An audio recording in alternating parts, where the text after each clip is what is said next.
This is a normal human skull. This is anything but normal, a bulbous, lightweight cranium from what's believed to have been a 5-year-old, a very unusual 5-year-old. The mystery skull, along with another human skeleton, were found more than 60 years ago in a cave in central Mexico. The bones were kept hidden until very recently, when they were acquired by an American family who turned to human origins researcher Lloyd Pye for answers. Pye has gone to the medical community. So we're now pushing up near 20 experts that have looked at it in one way or another to give us their input on what they think it might be.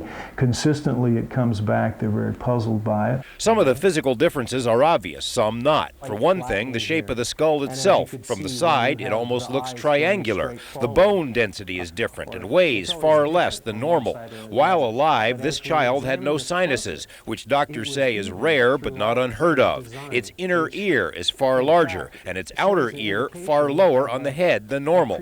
There are no temples to speak of, and the eyes, radically different sockets. The concave rather than conical eye sockets, and that it being so shallow means that it simply didn't have the appearance that it was designed to hold eye muscles. This might have had to turn its head rather than to look when it's tracking objects. Mark Bean is a Las Vegas businessman who, along with Lloyd Pye, set up a website to provide updates on the skull. Most of the doctors they've approached think the skull is malformed because of some sort of disease or pathology, but no one has been able to come up with any similar case of malformation that is so symmetrical. If it was malformation, true malformation, there should be asymmetry. It shouldn't be balanced the way it is, and yet if everywhere we look, it looks to be the result of a design.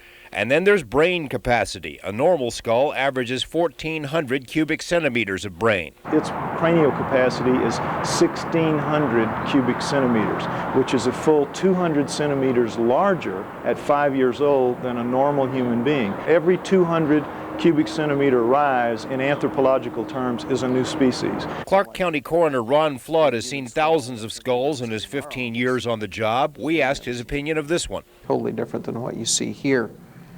So it's not like any human skull I think we've ever seen in our office. But there are theories, wild theories. More on those in our next report. George Knapp, Eyewitness News.